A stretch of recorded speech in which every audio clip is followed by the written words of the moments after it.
بەهۆی بوونی هێزەکانی پێشمەرگە لە سنووری پارێزگای کەرکووک و ڕاگررتنی باڵانسی ئارامی و سەقامگیری کەرکووک ژمارەیەک سەردان و بەسەرکردنەوەی جیاواز بۆ پاڵپشتی لە مانەوەی پێشمەرگە لە کەرکووک بەدیکرا.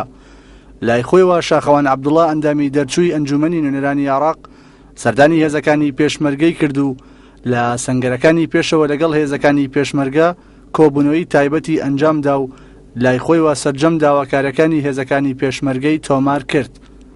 لەلایەکی دیکەشەوە ژمارەیە کەسایەتی و خەڵکی جیاواز سەردانی هێزەکانی پێشمەرگیان کرد و لەلایەن بریکاری وەزارەتی پێشمەرگەی هەرێمی کوردستانەوە پێشوازیان لێکرا و شاندەکەش پاڵپشتی خۆیان بۆ پێشمەرگە ڕاگەیاند. ئەوەی کە بینیمان معنەویاتێکی بەرز وورەیەکی بەرز ئەو معنەویات وورە بەرزەی کە لێرە بینیمان نیشانەی ئەوەیە کە نەک چەند سەد چەکدارێکی داعش بگرە سوپایەکی نیزامی ناتوانێت بستێک پێشمەرگەکانی ئێمە لە خاکی کوردستان لە خاکی کەرکووک بجوولێنێەوە.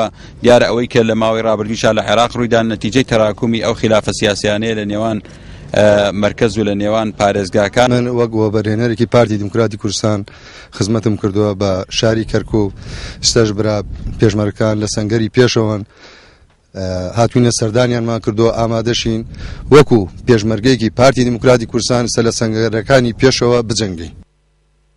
بە پاڵپشتی و پشتگیری زیاتری سەرجەم چین و توێژەکان بۆ هێزەکانی پێشمەرگە لە ئێستادا پەیامی خۆبەخشی سەرجەم کەرکووکیەکانە بۆ نیشتیمان بە پشتبەستن بە هێزەکانی پێشمەرگە. بژار ڕەشید، کوردستان تیڤی، کەرکووک.